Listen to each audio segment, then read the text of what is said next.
Hello and welcome to Jurassic Reviews. On this episode, we will be taking a look at another Mattel Jurassic World Dino Rivals figure, though this time a much smaller one. That figure is the Mussaurus.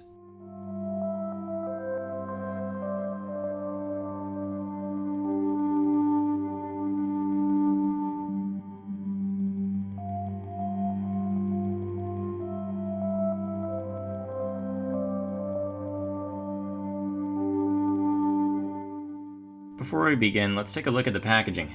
Unfortunately, mine's a bit damaged. Here's the front.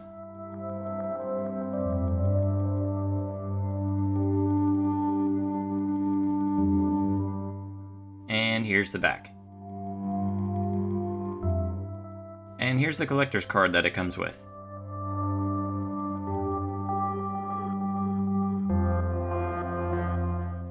The Mussaurus has a distinction of being the first standard-sized sauropod dinosaur in one of Mattel's lines. It stands just below 3.5 inches tall, and is 6.5 inches long from head to tail. Compared to the humans in this scale, it's not exactly how you'd picture a sauropod in terms of size. This is indeed a small one. I'm not really too familiar with this dinosaur, but a little of what I did read on it said that the longest they are believed to have grown is 10 feet in length, which lines up pretty well with this figure's size compared to the humans. If anyone has any interesting things to add about this dinosaur, feel free to leave it in the comments below. This dinosaur did not appear in the films, but it did make an appearance in the Lost World novel. It's kind of cool that we are getting this smaller sauropod first, before Mattel releases two much larger ones. Adult sauropods have been a rarity among Jurassic toy lines, with only one release ever happening before, which was the Brachiosaurus for the Jurassic Park 3 line in its repaint, but that line was oddly scaled. This feels like the first time we are getting quality sauropods. There also was a sauropod in the Chaos Effect line, but that one was a weird hybrid. The sculpt on this one, like the Coelurus in the same line, is small but loaded with detail. I was super impressed with the Coelurus, but I think this one is even better.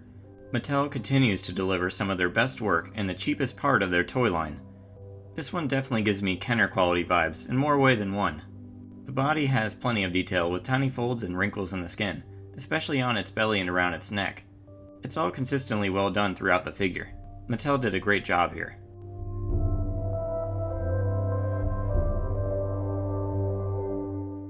Honestly, this is one of the least toyish looking figures they've released for the line. It's all hard plastic, except for the softer part on the tail, but it doesn't feel cheap.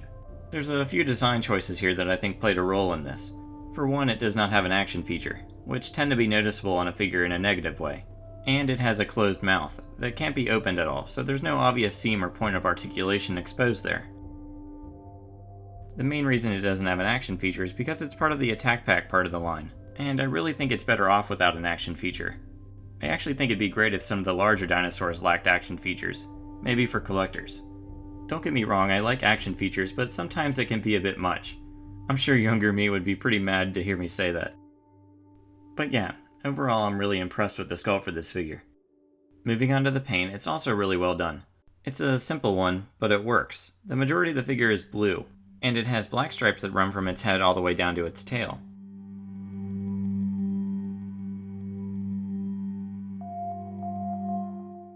Under its neck, belly, and tail, it's painted a yellowish color. Its toenails are left unpainted. On its head, you'll find its orange eyes with blue pupils.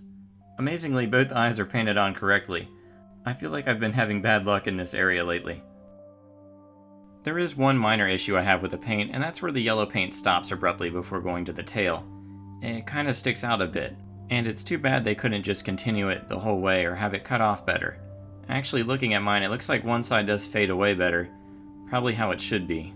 Luckily, the stripes are not treated the same way, and continue from the body to the tail.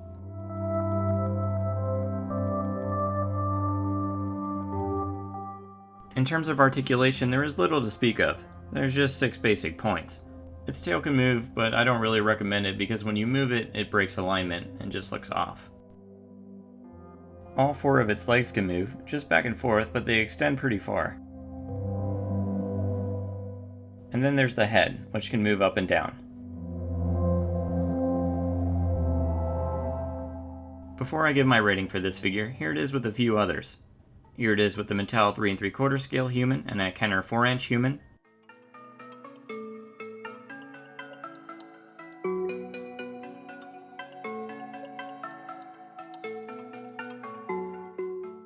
Here it is with the Coelurus.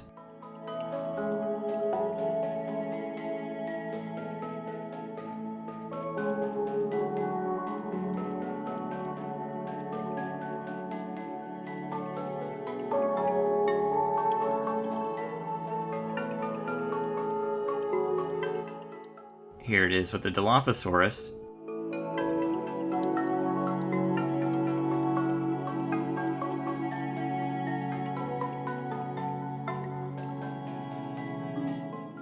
Here it is with the Albertosaurus.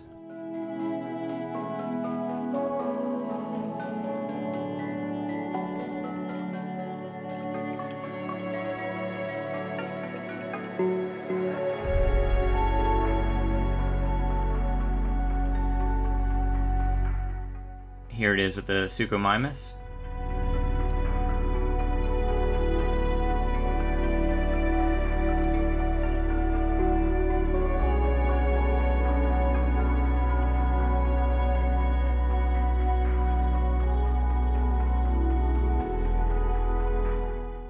And finally, here it is with the Indominus Rex.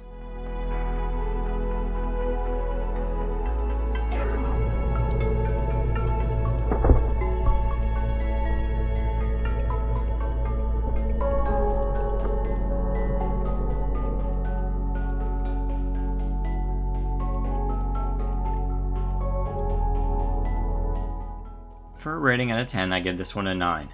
I think it's among the best Metellas made so far, and I think it'll end up on my top 5 list for the year. The sculpt is great and has a pretty good paint job. Yes, its articulation is pretty basic, but I think figures this size tend to benefit with less of that anyway. This figure's distribution so far has been a little weird, but hopefully everyone can find it and add it to their collection soon. It's awesome.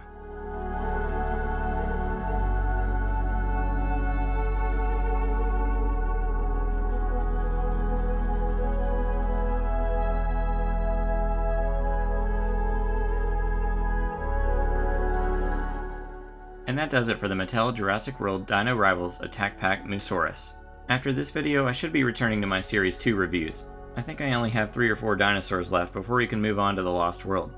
So thanks for watching and see you next time.